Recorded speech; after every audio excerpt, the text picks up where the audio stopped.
예, 우리 인사하는 시간 같습니다. 제가 목이 많이 잠겨서 이해하시기 바랍니다. 할렐루야 샬롬하고 우리 인사합니다. 할렐루야 샬롬 샬롬 샬롬 샬롬 샬롬 샬롬.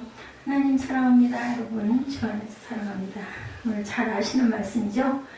마가복음 8장 22절에서 26절. 사무엘 거기서 영상에 혹시 무슨 문제가 없나, 새 파일이니까 좀 살피세요. SNS에 떠도는 글, 김재동 씨가 올려놓은 건데요. 사촌이 땅을 사면 배가 아프다, 이렇게만 배우지 말자. 사촌이 땅을 사면 8살짜리 아이가 뭐라고 했을까요? 어른들은 사촌이 땅을 사면 우리 옛말에 배가 아프다 이렇게 얘기하는데 8살짜리 학생은 사촌이 땅을 사면 뭐라고 그럴까요? 부럽다. 부럽다? 사촌이 땅을 사면 가본다. 그죠? 그럴듯하죠? 그리고 멋진 결정인데 또 사촌이 땅을 사면 그 다음에 어떻게 한다? 아까 대답한 거랑 비슷해요. 와, 그죠? 이제 순수해요. 사촌이 땅을 사면 배가 아픈 사람들은 누구예요? 약을 누고 셈이 나는 약간 나이가 든 사람들인데, 이렇게 어린 아이들은 와, 나 좀 가봐야 되겠다. 어디야? 이렇게 얘기를 한다는 거죠. 잘 샀다. 대단하네. 이렇게 할 줄 알아야 된다는 겁니다. 자, 술 먹고 길거리에서 떠들면서 사람들을 잠 못 들게 하는 행위는 뭘까? 뭐예요? 여러분들 아시죠? 소리 지르고 잠 못 자게 밤중에 떠드는 거, 고성방가. 그죠? 고성으로 고성방가. 어떤 아이가 잠 못 자는 잠 못 들게 하는 행위 그랬더니 뭐라 그랬냐면 아빠인가? 엄마인가? 이렇게도 얘기를 했다 그래요. 자, 얼음이 녹으면 뭐가 된다고 그래요? 물이 되죠. 얼음이 녹으면. 근데 어떤 애가 이렇게 적어놨어요. 얼음이 녹으면 북극곰이 울어요. 이렇게 얘기를 했다고 합니다.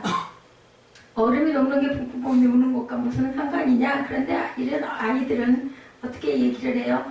얼음 녹으면 북극곰들이 못 사니까 북극곰이 울어야 한다는 거죠. 이런 아이들은 코펜하겐 기후변화협회에 협약회에 보내봐야 된다라는 이런 글도 있었습니다. 이 글의 의도는 어른들이 보는 고정관념으로 아이들의 생각을 이해할 수 없다라는 거예요. 그리고 어른들이 이해하지 못하기 때문에 틀린 게 아니라 뭐예요? 다르다.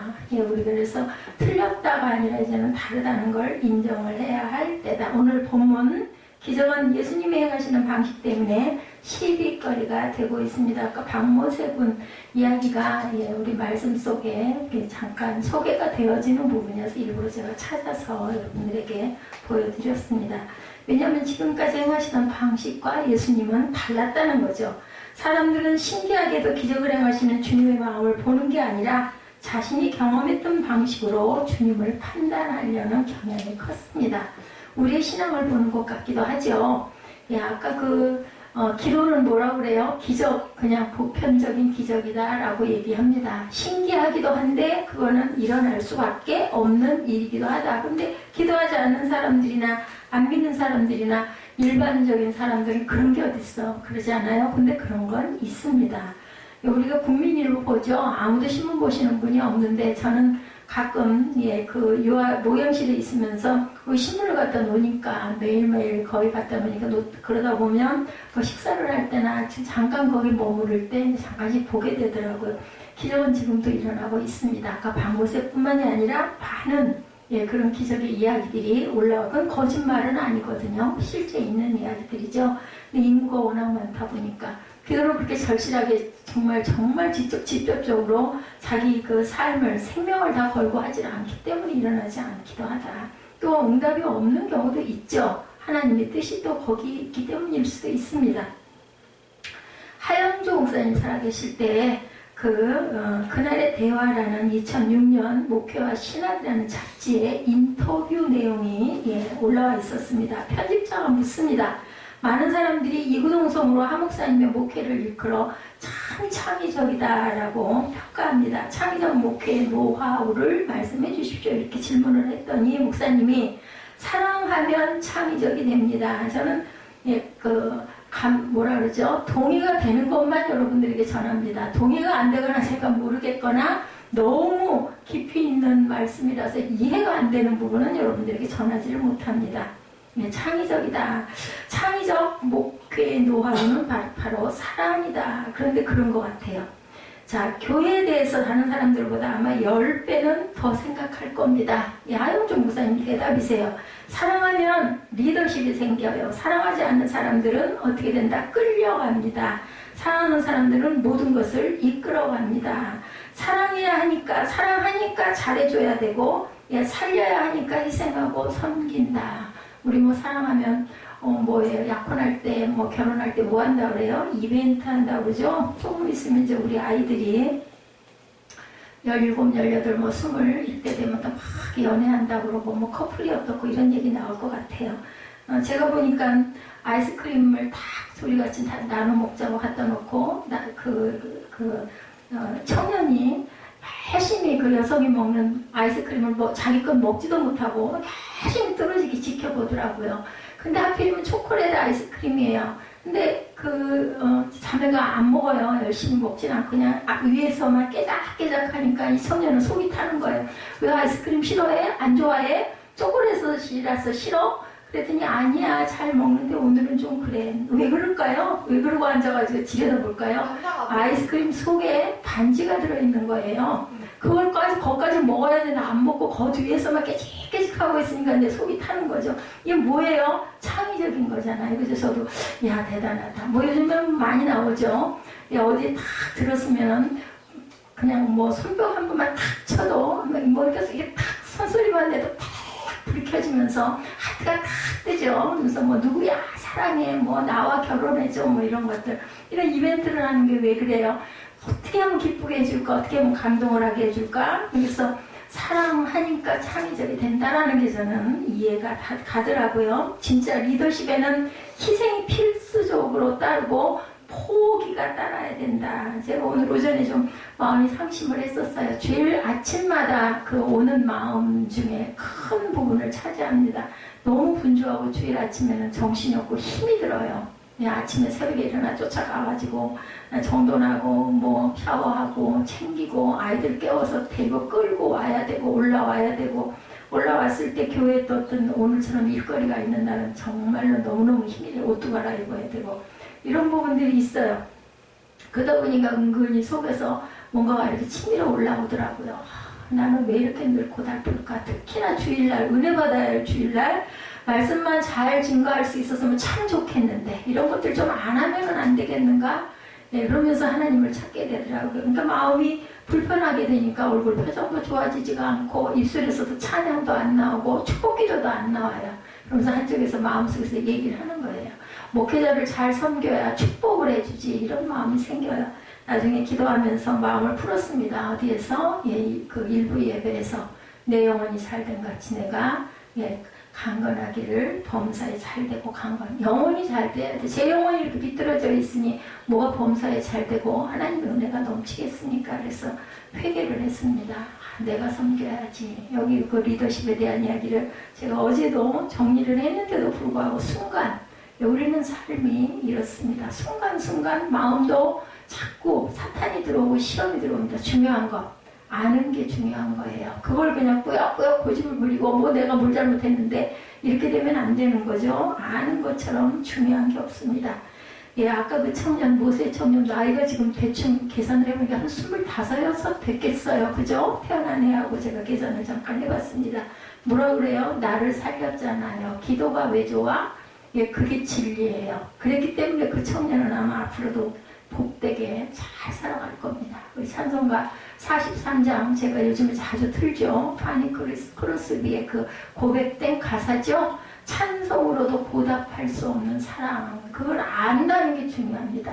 나를 이렇게 살리셨잖아. 그 박모수의 그 얘기에서 저는 엄청 감동을 받았습니다. 예수님의 기적에 대한 말씀을 계속해서 묵상하는 중에 이런 생각을 해봅니다. 사람들이 이해할 수 없는 그 방식으로 행하시는 예수님에게는 뭐가 있구나? 아까 얘기한 것처럼 창의적인 사랑이 있구나. 근데 바리새인들이나 유대인들은 그걸 이해를 못해요. 뭘로 기준을 삼아요? 율법에다만 기준을 뒀기 때문에 결국은 예수님을 안식일날 일하신다 해서 모함을 하죠. 십자가에 못을 박습니다. 이런 일들이 일어난다. 아까 얘기들이 사촌이 땅을 샀대 그랬더니 8살 꼬마가 뭐라고요? 우와 가보자 라고 얘기하는 것처럼 생각이 어른들의 생각과는 다르다. 다른 게 틀린 거는 결코 아니라는 거죠. 사람들이 이해할 수 없는 방식으로 행하시는 예수님에게는 뭐가 있다고요? 사랑이 있다. 그래서 사랑하는 사람들 사이에서 이렇게 이벤트를 행하는 모든 것들도 바로 사랑에서 출발이 되죠. 그러다 보니까 뭔가를 자꾸 놀라게 해주고 싶고 감탄하게 해주고 싶은 마음이 드는 거죠. 사랑하는 사람들은 초기에는 정말 뭐 작은 것만 봐도 그 사람 생각밖에 안 합니다. 어떻게 하면 기쁘게 해줄까? 어떻게 하면 맛있는 이거를 내가 먹지 않고 애께 놨다가 상대방을 줄까? 작은 것만 봐도 가지고 있다가 그 사람을 기쁘게 해주고 싶어 하는 것, 사랑이 있기 때문이다. 여기 본문에 보니까 말씀을 해요. 손 대시기를 구했으나, 우리 본문 말씀 잠깐 보죠. 본문에 나와 있는 그 부분에 22절이죠. 마가복음 8장 22절 앞부분에 보니까 예수께 나와 그 다음에 손 대시기를 구하거늘. 손을 왜 대라고 할까요? 안수해달라는 거죠. 손을 대고 기도해달라는 그러한 내용일 겁니다. 우리도 인생을 살다 보면 누군가의 손댐이 필요할 때가 있습니다. 약한 사람일수록 그렇죠. 예수님을 만난 사람 중에는 스스로 찾아오거나 예수님이 찾아와 만나주신 경우도 있지만 누군가의 도움에 이끌려 나온 사람들이 성경에는 많이 나옵니다.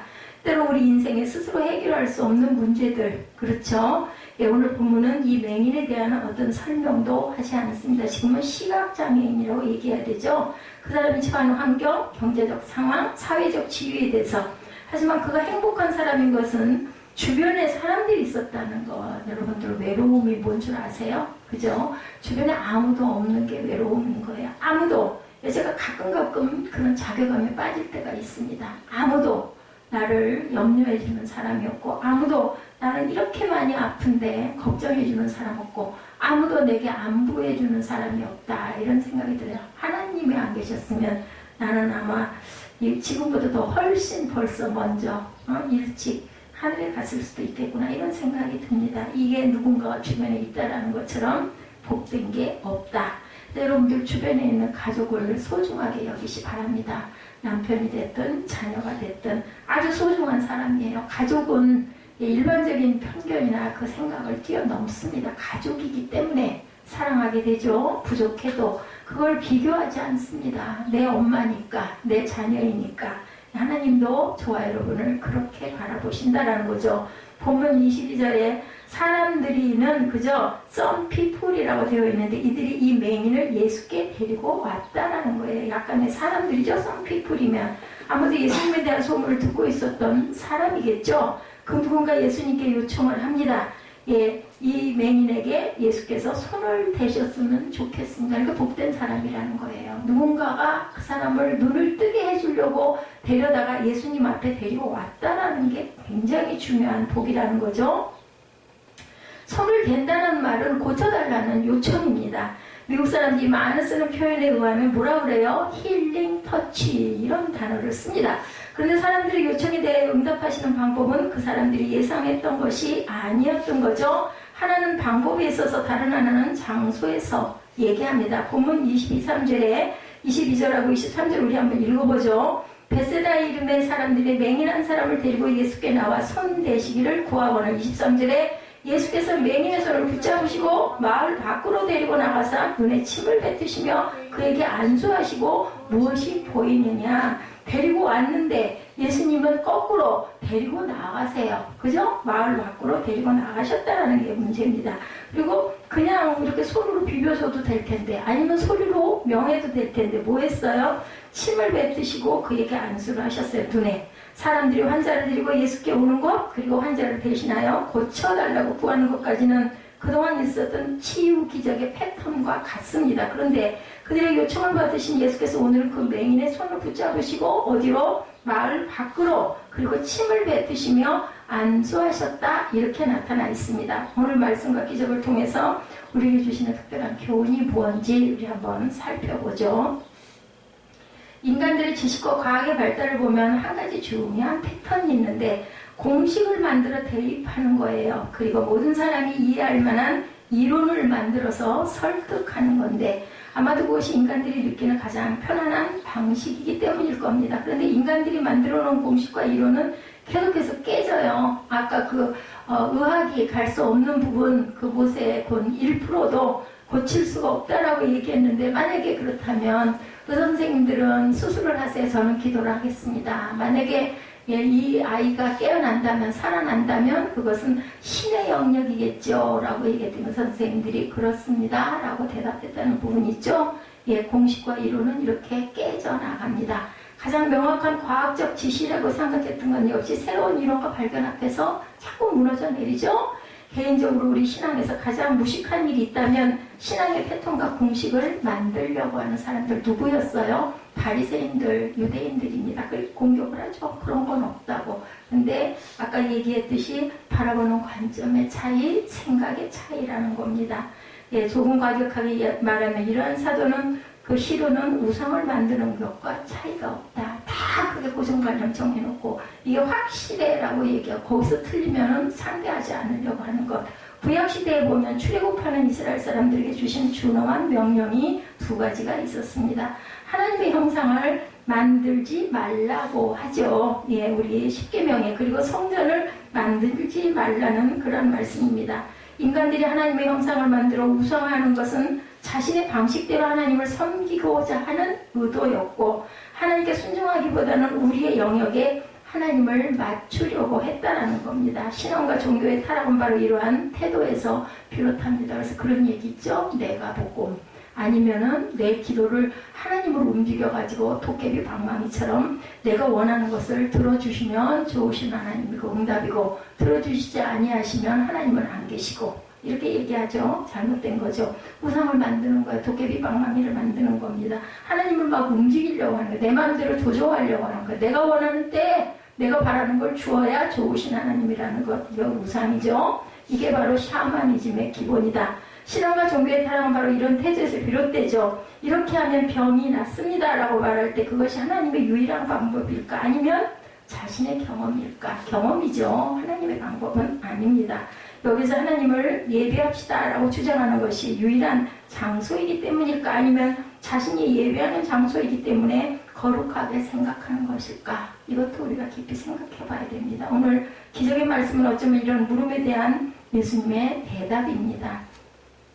방법과 장소에 얽매이지 않는 분, 이유는 그분이 모든 일의 주권자이시기 때문이다. 살리시기도 하고 죽이시기도 하는 하나님, 생명을 잉태하시기도 하고 깨어나기도 하고 데려가시기도 하는 하나님이라는 거죠. 2016년에 성령님에 대한 말씀, 우리가 계속 16년, 17년 지금 오고 있습니다. 그 중에 가장 인상적이었던 것이 성령님의 역사는 우리의 방법과 생각이 머무는 분이 아니라는 것. 우리가 성령의 역사에 순종하기로 작정하면 성령님은 우리를 계속해서 인도하시는데 성령님은 이런 분이야 하고 규정하면 내 방법대로 가려고 하는 성령님은 우리에게 일하시지 않는다라는 것. 그래서 늘 그 얘기하죠. 성령님을 여러분들 안 그러세요? 누군가가 여러분들 인정해 주시면 어때요? 너무나 좋죠. 기분 좋죠. 그리고 인정받았기 때문에 내가 힘이 납니다. 근데 인정하지 않으면 어때요? 그 사람이 나를 인정하지 않는데 내가 뭘 그 사람하고 같이 자리를 함께 하겠어요? 사람도 그런데 하나님께서는 안 그러시겠냐는 거죠. 인정하지 않고 믿지 않고 기도하지 않는데 성령님이 역사하시지 않는다라는 겁니다. 성령님의 역사가 없는 게 아니라 성령의 역사가 우리의 의지에 제한받지 않으신다는 것을 알아야 된다는 겁니다. 그리고 손해는 누구부터? 제가 아까 그 일부 예배 때 말씀드렸잖아요. 손해는 누가 나요? 내가 나요. 내 얼굴 표정이 얼마나 그렇지 않아도 좋지도 않은 얼굴 은혜롭지 않겠어요.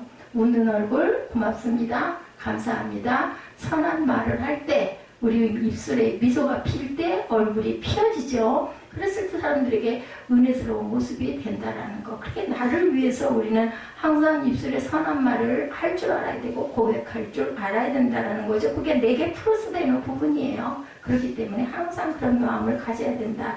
조금 더 극단적으로 이야기하면 기적을 바라는 마음에는 자신의 공식대로 예수님을 조정하고자 하는 마음이 있었던 것은 아닐까. 아까 제가 말씀드렸죠. 도깨비 방망이처럼 내가 기도하면 들어주시고 내가 원하지 않는 것은 물리쳐 주시고 하자는 대로 하나님께서 해주셔야 기쁜데 하나님의 방법은 그게 아니죠. 바로 이게 이단들의 특징이죠. 자신들이 경험했던 방식을 공식화해서 모든 사람에게 적용하려고 합니다. 그래서 이단들에게 나타나는 특징이 배타적입니다.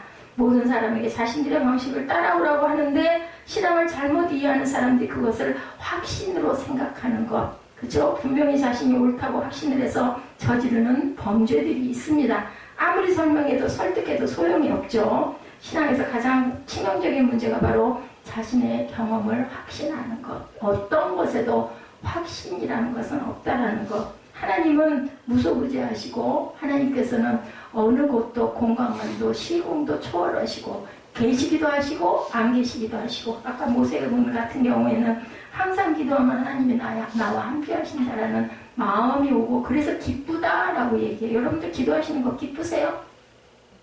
기도하는 게 감동이고 기쁜 분들은 성령님이 함께 하시는 거고 기도하는 시간이 지겹고 지루하고 죽겠는 사람들은 성령님이 함께 하시지 않는다라고 아시면 됩니다. 그럼 어떻게 하면 될까요? 자꾸 열심히 자꾸 기도하세요. 구하세요. 뭐 꼭 소리를 내도 좋고 안 내도 좋고 묵상을 해도 좋고 본인은 알거든요. 내가 눈을 감고 졸고 앉았는지 내가 눈을 감고 하나님과 교통하고 있는지 그건 뭐 누구도 그 얘기할 필요가 없는 본인이 확실하게 아는 부분입니다. 자신이 경험을 절대화하면 하나님의 말씀도 성령이 인도하심도 귀에 안 들어와요. 뭐 이게 뭐 이런 게 어딨어. 그 철이 안 난 아이들 하나님이 어딨어 이런 아이들일 수 있어요. 그렇기 때문에 제가 그 생각을 했어요. 이래서 기적이 필요하고 이래서 어떤 체험이 필요하구나.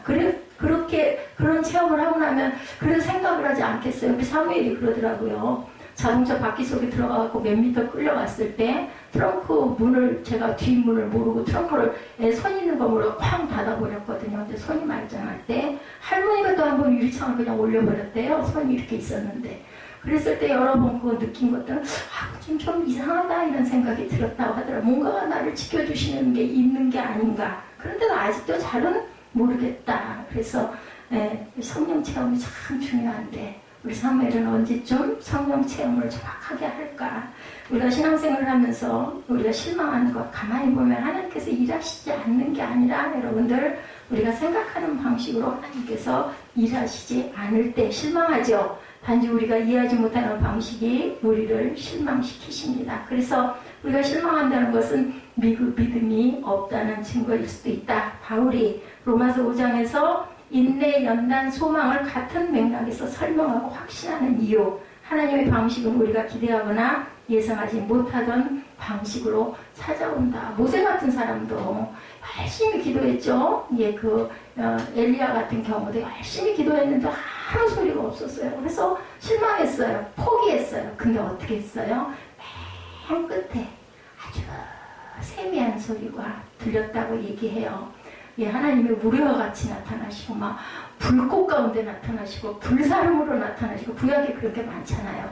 그런데 엘리야가 아무리 기도했는데 아무 소리도 안 들려. 하나님은 임재하시지 않았구나 했는데 저도 그런 경우가 많았어요. 포기할 때쯤 되면은 세미한 음성으로 마음의 감동으로 아니면 음성으로 아니면 말씀으로 주십니다. 그랬을 때 뭐 기가 막히죠. 눈물이 폭포처럼 쏟아집니다. 감동의 눈물, 기쁨의 눈물이죠. 여러분들 그 체험들이 있으신 분들은 아마 제 말 뜻을 이해하실 겁니다.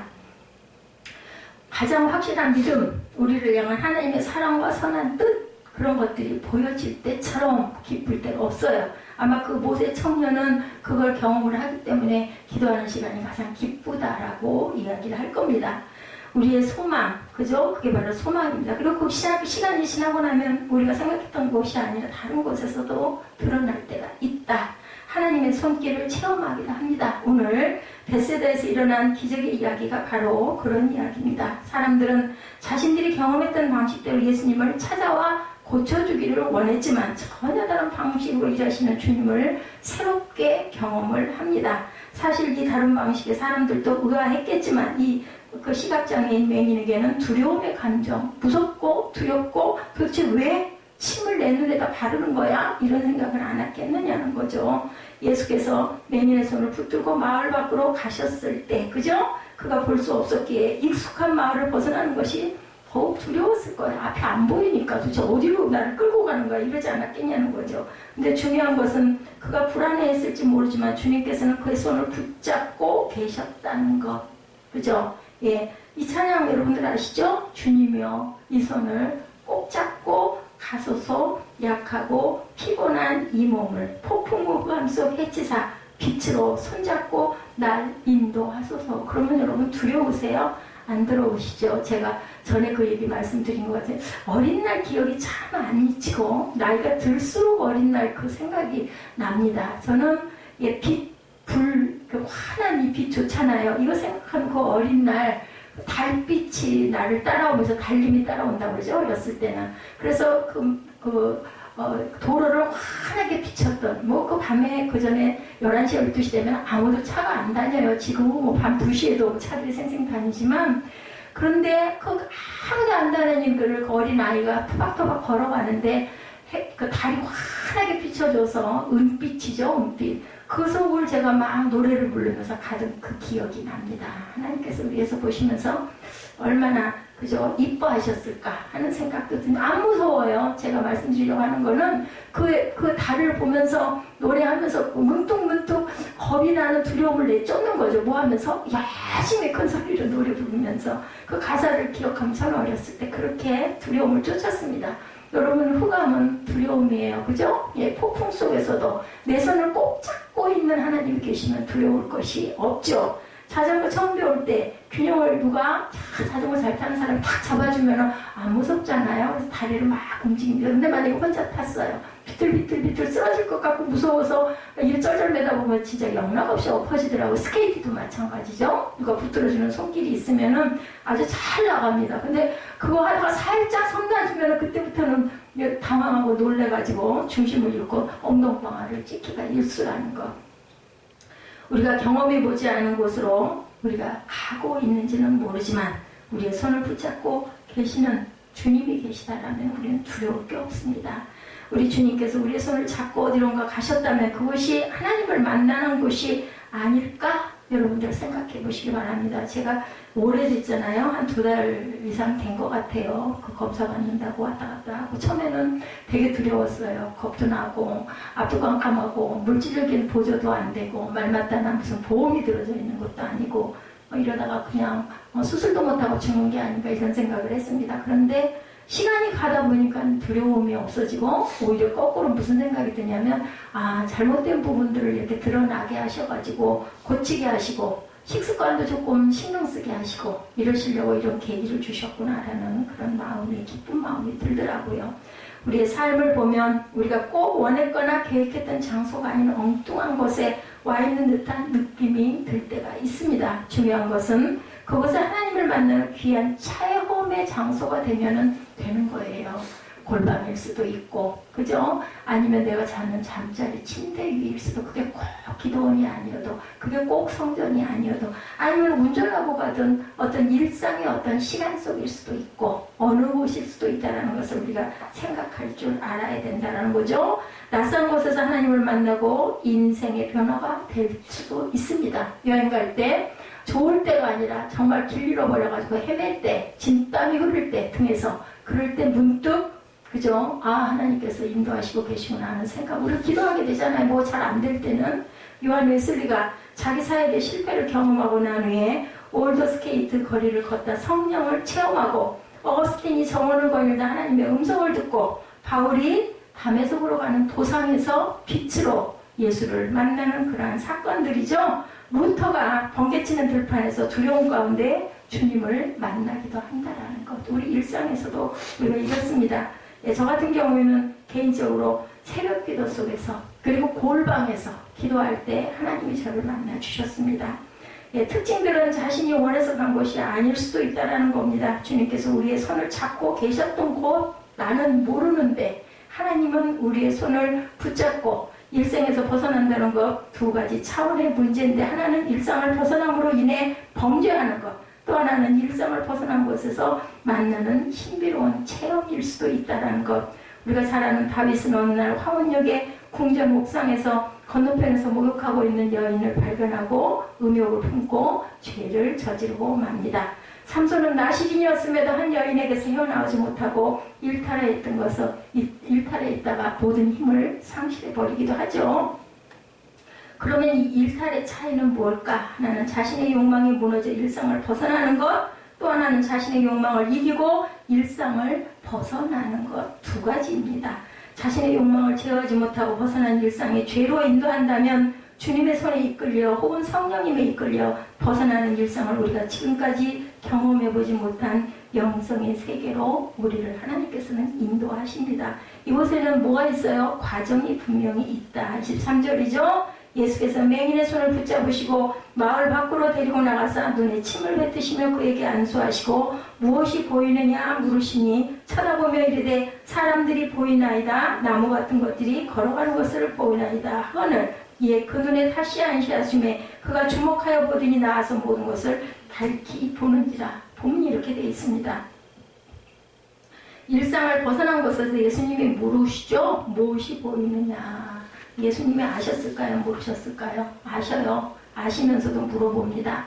나무 같은 것이 걸어가는데 사람인지 구분이 잘 되지 않습니다. 얘기하죠. 근데 주께서 다시 안수하심에 모든 것을 밝게 보시게 됐다. 한 번에 환이 안 보인다고 하니 다시 한번 안수하시죠. 많은 사람이 기대하는 기적의 공식과는 달랐다는 것이 중요하지만 과정을 통해서 이 사람을 고쳐가고 있었다라는 사실입니다. 이 부분에 대해서 신학자들의 논란이 굉장히 많다고 그래요. 왜 예수께서 눈에 침을 뱉으셨을까? 왜 예수께서 그에게 안수하셨을까? 왜 예수께서 한 말씀으로 고치시지 두 번씩이나 안수를 하셨을까? 이런 논란들이 많다고 합니다. 고치셨던 주님이 환자를 보지 않고도 고치셨죠. 말씀으로도 고치셨어요. 그랬더니 주님이 말씀만으로 귀신도 내쫓으시고 죽은 자도 살리시는데 왜 이번에는 이랬을까? 이런 논란들이 많다고 하는 거죠. 그런데 이런 기적이 과정을 통해 온전해지고 있다는 사실에 우리가 주목을 해봐야 합니다. 마을 밖으로 맹인을 이끄셨던 주님은 결과가 아닌 과정을 이끄셨다라는 겁니다. 우리가 결과에 집중할 때 주님은 과정을 통해 인도하시는 분이고 우리는 홍해가 갈라진 결과에만 집중하지만 성경을 보면 홍해가 갈라져 이스라엘 백성을 구원하시는 기적에는 보이지 않는 곳에서부터 일하시는 하나님의 과정이 분명히 있다. 출애굽기 14장 21절에 모세가 바다 위로 손을 내밀며 야훼께서 큰 동풍이 밤새도록 바닷물을 거슬러 가게 하시니 물이 갈라져 바다가 마른 땅이 된지라 이렇게 기록되어 있습니다. 기적이 있기까지 하나님의 밤새도록 일하신 과정이 있었다는 것을 여러분들 기억해 보시기 바랍니다. 아까 박모세군의 이야기 여러분들 보셨죠? 박군의 어머니는 한 가닥의 희망을 잃지 않고 4차례 뇌수술을 시도하고 박군은 결국 생명을 유지합니다. 글쎄요, 저 같으면 어땠을까? 제가 엄마였으면 어땠을까? 1%도 없다고 그랬어요. 그런데 한 번도 아닌 4차례나 수술을 받았어요. 그죠? 자, 그렇게 믿음을 가지고 있었기 때문에 이 아이는 세상에서 뭐를 보게 됐어요? 빛을 보게 됐다는 거죠. 예, 천하보다도 귀한 생명입니다. 천하보다도 귀한 생명. 기적이 계속되죠. 보지도 듣지도 말하지도 못하던 박군이 어느 날 그 동해물과 그 애국가 뭐 이렇게 대단하게 잘 부르진 않았잖아요. 솔직히 말해서. 근데 이 학생은 뇌수술을 받아서 살 수가 없는 사람이었고 보지도 못하고 듣지도 못하고 말도 못했던 그 소년이 애국가를 부르기 시작을 했다는 거예요. 요 최근에 거를 보니까 이제는 그 뭐죠? 가스펠로 그 노래하면서 하는 연극도 하고 있다라고 그렇게 나와 있더라고요. 예, 기적은 계속되죠. 박군은 이번 스페셜 올림픽 개막식에 출연을 요청받아서 4천여 관중 앞에서 애국가를 불렀습니다. 대한민국 국민뿐 아니라 전 세계 관객들이 마음을 울리고 심금을 울렸다라고 기자가 끝에 달아놨더라고요. 2013년이 벌써 4년 전입니다. 이 청년은 그의 어머니가 임신 4개월째 의사에게 이런 충격적인 소식 아까 들으셨죠? 예, 이 아이는 수술을 해도 죽고 안 해도 죽는다. 거기에 우리가 어떻게 했을까? 태어난 지 3일 만에 흘러나온 뇌류라는 것도 있네요. 혈류죠. 90%를 잘라냈으니 10% 가지고 아이가 뭘 할 수 있었을까? 그런데 지금 그렇게 성악가라고 이름이 붙여져 있죠. 우유를 날마다 엄마가 할 수 있는 거는 한 방울씩 입 안에다 흘려 넣어주는 것밖에는 할 일이 없었다고 합니다. 이 엄마는.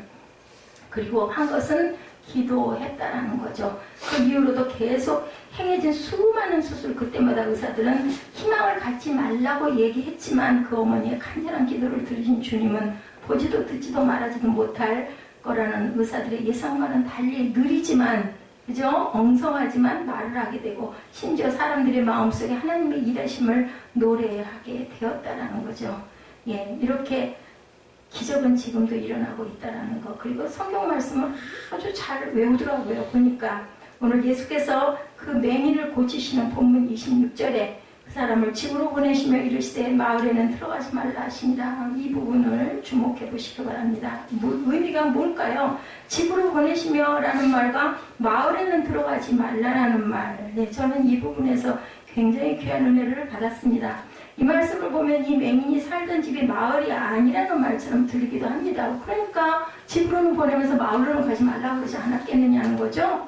예, 그런데 앞에 있는 마가복음 8장 11절에서 13절의 말씀에는 바리새인들이 나와서 예수를 힐난하며 그를 시험하여 하늘로부터 오는 표적을 구하거늘 예수께서 마음속으로 깊이 탄식하며 이르시되 어찌하여 이 세대가 표적을 구하느냐? 내가 진실로 너에게 이르노니 이 세대에 표적을 주지 아니하리라 하시고 그들을 떠나 다시 배에 올라 건너편으로 가시니라. 이렇게 돼 있어요. 8장 11절에서 13절입니다. 그리고 예수께서 오늘 본문의 벳세다에 들어가시기 전에 제자들이 떡이 없으므로 불평하는 장면이 나와요. 예수께서 제자들을 보시며 보리떡 5개로 5,000명을 먹이시고 또 7개를 가지고 4,000명을 먹이신 일을 상기시키십니다. 아무리 커다란 기적을 행해도 소용이 없다라는 말이에요. 사람들에게는 뭐가 생겨요? 네, 타성이 생겨요. 더 자꾸 생기는 거죠. 끊임없이 기적과 표적을 이제 조그만 걸로는 도저히 그게 하나도 그저 놀랍지가 않아요. 더 큰 기적이 자꾸 일어나야 된다는 거죠. 이런 맥락에서 오늘 본문에 사람들이 맹인한 사람을 데리고 예수께 나와 손대기를 구했다는 것이 선한 의도가 아니었을 것이라는 겁니다. 어쩌면 예수님을 시험하기 위해서 맹인을 이용하고 있을 수도 있었다. 그들이 맹인의 손을 잡은 그 손과 예수님이 맹인을 잡은 손이 다르다라는 거예요. 시험 도구로 데려온 맹인이고 하나님께서 예수님께서 그 맹인을 손을 잡은 것은 구하기 위해서 고쳐주기 위한 손길이었다라는 거죠. 사람들에게 이용당하며 끌려온 그를 예수께서는 부드럽게 잡으시고 마을 밖으로 데리고 나가신 것으로 나타납니다. 그것은 사람들의 악한 마음, 시험이 없는 곳, 장소를 의미합니다. 마을 안으로 들어가지 말라는 뜻은 거기서 예수께서는 그 맹인에게 사랑을 베풀어 주시죠. 침을 뱉었다는 것 역시 수치스러운 일이 아니라 예수께서 그를 어루만지시는 방법으로 예수께서 맹인에게 무엇이 보이느냐라고 물으시고 불쌍한 마음을 가지신다. 우리들 뭐가 물거나 뭐하거나 엄마들 되게 뭐했어요? 침 발라줘요. 저는 그 생각이 나더라고요. 그리고 과정을 통해 밝히 보게 되었을 예수께서 말씀하신 집으로 보내시며 마을에는 들어가지 말라는 말씀 여러분들 이해가 가십니까? 표적을 구하며 하나님을 시험하는 세상으로 들어가지 말고 따뜻한 어디로 가라? 네 집으로 가라고 말씀하는 거죠. 진심으로 자신을 품어주고 사랑해주는 집으로 가라는 뜻입니다. 너무 당연한 말씀인데 우리 모습을 보면 집을 떠나 마을 한가운데서 시험을 당하고 이용당하는 우리의 모습은 아닐까. 예수께서 맹인을 고치시고 원하신 것은 다시 그곳으로 돌아가지 말라는 것이었다라는 거예요. 다시 이용당하지 말라는 뜻일 수 있다는 것. 우리가 하나님의 은혜로 기적을 체험한다는 것은 조금 더 깊은 의미가 있다라는 생각을 해보시기 바랍니다. 죄의 본성이 있는 인간은 자꾸 어긋난 상태로 돌아가려는 경향이 있습니다. 어쩌면 우리가 경험하는 가장 절망스러운 것이 아무리 고쳐놔도 도와줘도 소용이 없다는 그런 말 여러분들 아시죠? 가난은 나라도 구제하지 못한다라는 거죠. 개인적으로 책임이란 말을 우리가 항상 깊이 생각해 봐야 됩니다. 책임이라는 말의 영어 단어는 응답하다와 능력이라는 ability라는 두 단어의 결합입니다. response와 ability. 또한 제가 좋아하는 단어 가운데 하나가 인격적. 저는 이 말을 참 좋아합니다. 이 말 역시 누군가의 관계에서 책임을 지는 거죠. 우리에게 책임을 지는 능력이 있다면 좋은데 부족할 때가 너무나 많습니다. 그 부족이라는 말 가운데 손해와 희생을 감수하지 않고 싶어하는 마음이 숨어 있습니다.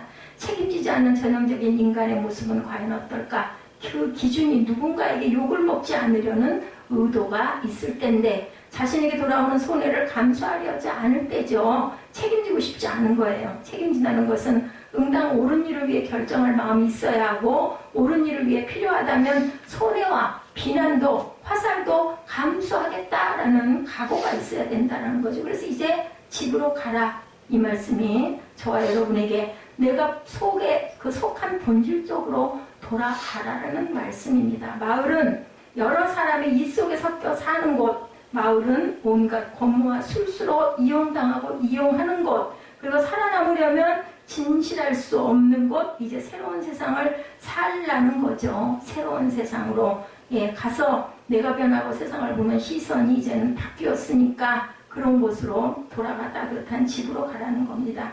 우리가 매일 일출을 보죠. 그런데 그 일출을 그렇게 감격스럽게 맞이하지 못할 때가 많습니다. 맹인으로 살았던 이 사람의 삶이 얼마나 고된 삶이었을까? 얼마나 힘들었던 삶이었을까? 이제 주님의 사랑과 도움으로 세상을 보게 됩니다. 이제 그가 보아야 하는 세상은 감격스러워야 하겠죠. 다시 세상으로 돌아가 영적으로 가려진 곳에서 사는 게 아니라 육적인 눈이 밝았으니 찬란한 영적의 삶, 부르심과 소명이 있는 삶을 살라는 주님의 명령은 아닐지. 예수님의 기적을 준비하면서 이런 생각을 해봅니다. 기적보다 중요한 것은 그 기적을 경험한 우리가 어떻게 살아야 할 것인가를 결단하는 것이라는 거죠. 여러분 삶에 경험했던 기적을 생각해 보시고 감격스러운 순간을 누리지 못하고 찬란한 영적 세계에서 살지 못하고 또다시 마을로 들어가 섞여버린 그런 인생은 아니었는지 묵상해 보시는 저와 여러분 되시고 우리의 마을은 어디고 집은 어디인지 깊이 영적으로 생각해 보시는 저와 여러분 되시기를 주님의 이름으로 축복합니다. 찬양하시고 결단의 시간 갖도록 합니다.